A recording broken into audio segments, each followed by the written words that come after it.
Selamun Aleyküm vatandaşlarım, ağayın doğanlarım. Yine de bir küçücük video ile karşınıza geldim.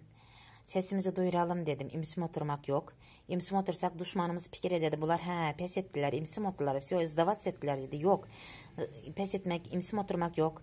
Sesimizi barca duyduralım. Ova. Allah razı olsun Halmurat ağadan yine de bize birbirimize sesimizi duydurmağa yardım ediyor. Sağ olsun.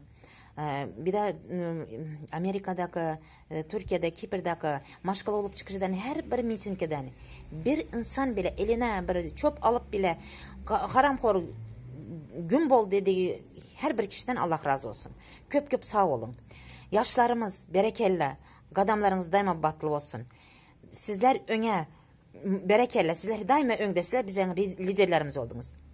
Ama şimdi bizleri böyle bir güçlü mitingini, Azerbaycanlıların mitingini gördüm. İnanınlar ki öyle bir hüves ettim. Bizler hem şundaki miting yapsak. Ama bizlerin böyle miting yapmamıza peskeler öten bir zat bizim aramızdaki predatiller içtinler. Zamanı gelende halk kazanacak. Fikir edesler elinizleri sallaya sallaya yürüyecek misiniz? Yok. Türkmenistan'a ayak basan izminizdeki her bir çöp bile sizler satadı.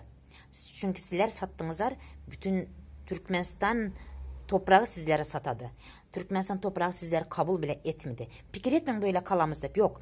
Bir de yine ben hizada karışımman, vay ben okanman, ben karanman, açımman, layık basınman deyip kenara çek oturan, maya hata sıkırayda oturanlar var ya, sizlerim uyalınlar. Azap bilem Türkmen halkı bu vatanımızı kazandıktan sonra uyalmayın be namuslar. Kandak sizler o Türkmen halkının nanını yiyeceksiniz. Vakti zamanında karışın Türkmen milletine. Mitinglere karışın. Sesinizi duydurun. Satmanlar tane adamı arkasından. Padlankı etmenler tane. O toprağın nanını yegen vaktiniz o düğülüp damağınızlarda ölesiller. O sizlere haram geledi.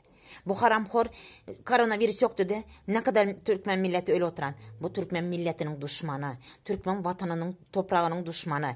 Toprağımızı kuruttu ayağa kuruk. Indi geldi Türkmen halkını yok etmeye başladı. Allah'ım seni tohum tiyicin bilen ilk olarak seni yok etsin.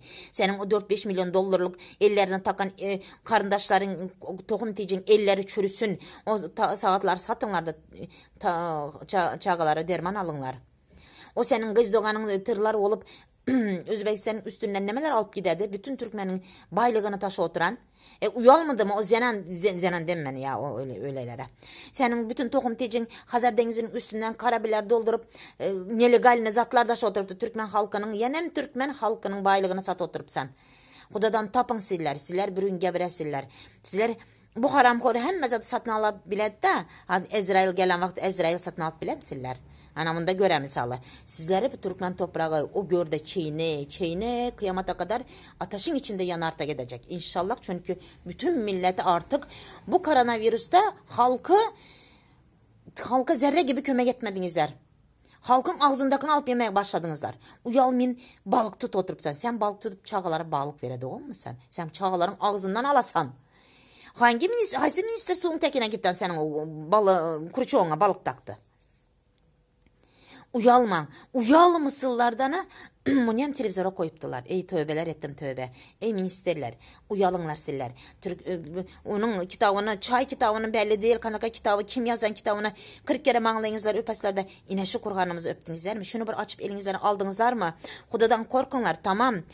Kabul ettim. Eyvallah sizler imansızsınız, kafirsiniz, şeytansınız. Ama öleceğinizi bir boynunuzlara alınlar. Öleceğinizi boynunuzlara alınlar. O zaman Allah'ın önünde ne medep cevap veresizler. Nerviden ucumen seslerim boğulmaya başladı. Nerviden kança adamlar özlerini öldürmeye başladı. Ne bileyim haramxor hudadan tapanın derdinden. Artık yeter. Sen kaçma. Sen hiç yere gitme. Sen oturduk yerinde. Türkmen halkı seni barıp dilim parça parçasın tohum tiyicin bilen. İnşallah vardır. Her şeyde vardır bir hayır. Yine bu senin bu oturan şerrin son hayra yorulacak inşallah. Türkmen halkına hayır olacak bu inşallah.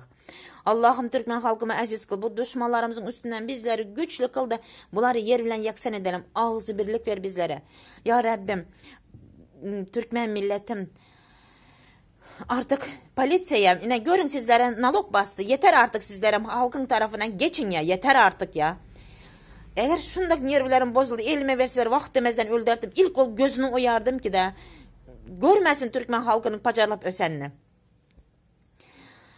Vay. Sağ olun, var olun kadirli arkadaşlarım. Nervlerim bozuldu. Artık inşallah Allah'ım bu kısa zamanda bunu yer bilen yeksan edelim. Ağzı birine olalım da hemmemiz bir olalım. Arkamızdan birbirimizden iş çevirmeyelim. Aklınızı başınıza alın. Satmanlar birbirinize. Hayır sizlerden satmanlar. Satanınızdan peyda tapmasınlar. O predatilerin de sonu yaman azap oladı. Peygamberlerimiz ne dedi Muhammed sallallahu aleyhi ve sellem? Zalıma sesini çıkarmadık. Benim ümmetim değil demiş ya. Ahir sonunda şunu bir anlanlar ya. Peygamberlerimiz ümmetinden çıkarsa Allah sizlerden yüz dönderse ondan sonra nemşitseniizler de bir köpük. Doğru direkt cehennem sillerinki son. Meyli arkadaşlarım. Özür dilerim biraz nervlerim bozuldu. Sağ olun, var olun. Allah'ım daima bizlere ağzı birlik versin. Allah'ım vatanıma da sağlık versin. Allah'ım korusun. Ya Şafi isimlerin hürmetine Allah'ım bizleri korusun. Sağ olun arkadaşlarım.